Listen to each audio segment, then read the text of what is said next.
그런 고민을 하지는 말자는 거죠. 적어도 이 5가지에 해당하지 않는 경우라면 대부분 정상적으로 관계가 발전돼요. 하지만 관계가 발전되지 않은 채 애매한 사이가 계속 겉돈다. 그럼 제가 장담하건대 남자는 제가 오늘 말씀드린 이 5가지 중 하나에 해당하기 때문에 여러분에게 애매하게 행동을 할 수밖에 없는 거예요.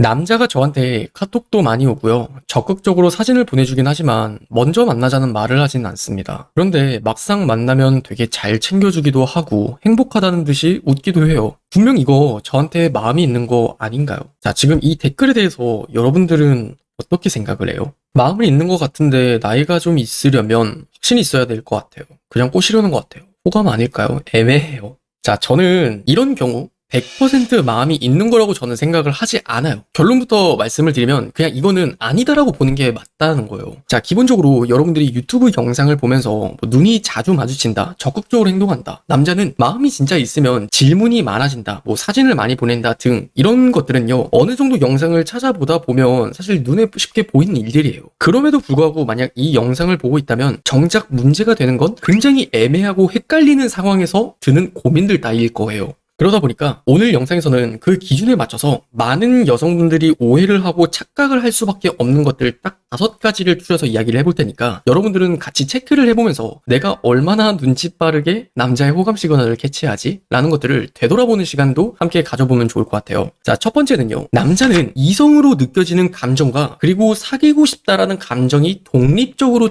존재한다라는 거예요. 많은 여성분들은요. 어떤 남자를 좋아하게 되면 당연히 그 이퀄, 그 남자와 연애라는 것들을 자연스럽게 생각을 한단 말이에요. 하지만 대부분의 남자들은요. 그렇지는 않아요. 이게 어떠한 사소한 차이에서 발생을 하냐면 남자들에겐요. 그 쓸데없는 책임감이나 자존심이라는 것들 때문에 그래요. 어떻게 보면은 체면인 거죠. 여자들은요. 야, 그냥 우리가 좋은데 뭐 다른 것들을 왜 생각해? 야, 그냥 너도 나 좋아하고 나도 너 좋아해. 그럼 된 거 아니야? 이렇게 생각하는 게 좀 더 여자 입장이라면 남자들은 그 쓸데없는 고민이 참 많은 것 같아요. 아, 얘랑 괜히 연애를 하게 되면 내가 뭔가 문제가 생기진 않을까? 내가 지금 연애할 상황이 아닌데 얘랑 연애를 하면 내가 뭔가 안 되는 상황 아닐까? 그러면서 우리 둘 사이의 관계만을 생각을 하는 게 아니라 복합적으로 내가 많은 변수들이든 많은 상황들을 뒤에서 생각을 참 많이 한단 말이에요. 그러다 보니까 어떤 여자를 보더라도 아, 진짜 이 여자 되게 괜찮네 라는 것들을 느끼는 것과 아, 정말 이 여자는 내 여자가 됐으면 좋겠다라는 어떤 욕심이 드는 것들이 조금은 달라질 수밖에 없어요.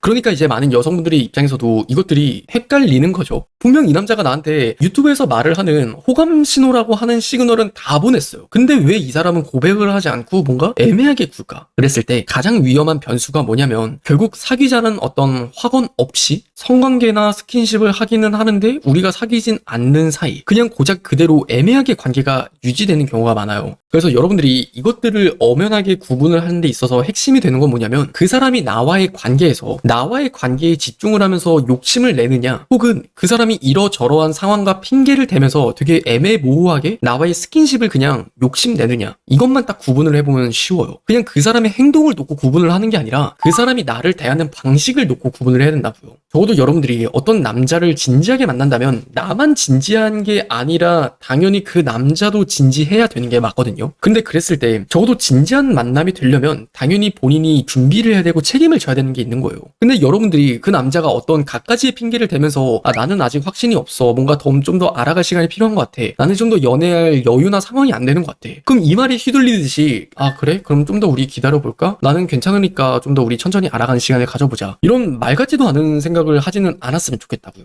그리고 두 번째는 회피형 기질이 다분한 남자들은 되게 적극적으로 행동하지 못한다라는 것들이에요. 이 남자들이 심리가 뭐냐면은 책임회피 심리예요. 내가 괜히 얘한테 만나자라고 이야기를 했을 때 까이면 어떡하지? 아, 내가 얘한테 표현을 했다가 얘 반응이 안 좋으면 어떡하지? 아, 내가 괜히 얘한테 고백을 했다가, 얘한테 괜히 확신 있는 말을 했다가, 우리가 괜히 사귀었다가, 이것도 솔직히 준비가 안 된 경우예요. 대부분 이런 남자는 멘탈이 약하기 때문에 당연히 그 관계에서 뭔가 본인이 짊어져야 되고 압박받는 것들에 대한 두려움이 너무 크단 말이죠. 그러니까 이 남자도 여러분들이 회피형 기질이 있을 수 있다라고 이해를 하시면서 조금은 긍정적이기보다는 조금은 여유롭게 다시 한번 그 관계를 생각해보는 게 필요할 것 같아요. 그리고 세 번째는요. 눈치가 없거나 그 남자에 대한 경험의 부재인 경우가 있어요. 자, 이건 무슨 말이냐면 기본적으로 남자들은 어떤 여자에게 호감을 표현했을 때 그 여자가 나를 어떻게 생각하는지에 대한 확인과 검증이 매우 중요하거든요. 예를 들어서 여러분들에게 첫눈에 반했어요. 근데 그렇다고 해서 다짜고짜 사귀자고 이야기를 하는 게 아니라 일단 조심스럽게 연락처를 물어보는 것부터 시작을 한단 말이에요. 연락처를 물어봤을 때 주면은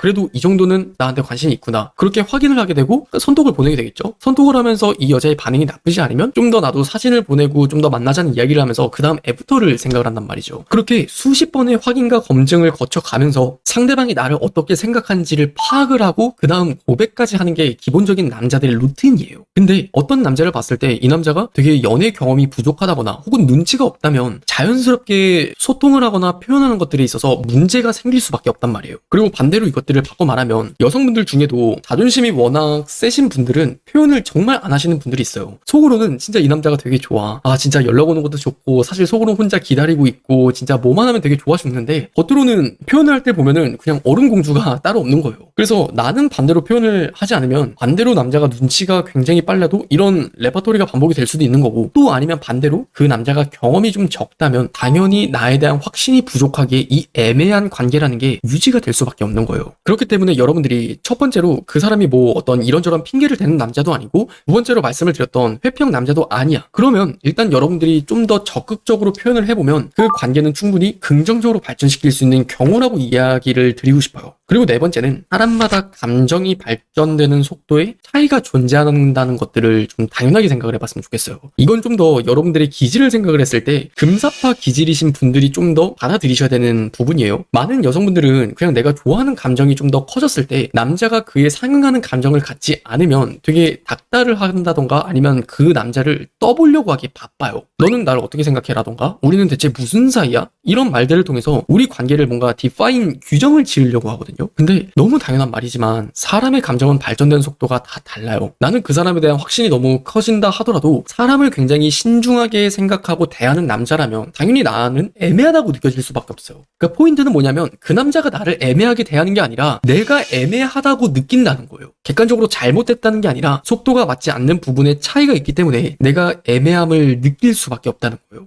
이런 속도 차이가 더딘 남자들의 특징은 딱 크게 보면 두 가지인 것 같아요. 첫 번째는 그냥 원래 원체 자체 그 사람의 표현이 약하고 대화가 없는 사람이거나 아니면 전 여자친구에 대한 트라우마가 강한 사람이거나 원래 이 사람이 말수가 되게 적고 소심하고 표현이 좀 약한 사람이야. 그러면은 이 사람은 그저 표면적으로 보여졌을 때 그냥 되게 표현을 못하는 사람인가 보다가 아니라 표현을 하려면 너무나 당연하게도 그 감정이 들어야 표현을 하는 거예요. 여러분들도 좋아하는 사람한테 표현을 하고 좋아하는 감정이 드는 게 아니라 좋아하는 감정이 들기 때문에 표현을 하는 거거든요. 그러면 그 사람도 반대로 거꾸로 생각을 해보면 당연히 좋아하는 감정이 더디게 들기 때문에 표현도 더디게 할 수밖에 없는 거예요. 또 근데 그게 아니야. 되게 표현도 잘하는 사람이야. 근데 왜 이렇게 미적지근해? 애매해? 그러면은 전 연인에 대한 트라우마가 있을 가능성이 높아요. 그러니까 너무나 가까이 빨리 다가갔다가 불에 데인 상처가 있는 것처럼 나와의 관계를 또 그만큼 소중하게 생각을 하기 때문에 천천히 알아가고자 하는 마음이 더 클 수가 있거든요. 이랬을 때 가장 남자들에게 공통적으로 나타나는 특징이 나를 굉장히 조심스럽게 대한다는 거예요. 나를 언제나 되게 존중하고 조심스럽게 대하고 뭔가 선을 긋는다는 느낌이 들기는 하지만 결국 그게 나를 소중하게 생각하기 때문에 이럴 수 있는 거거든요. 그래서 저는 여러분들이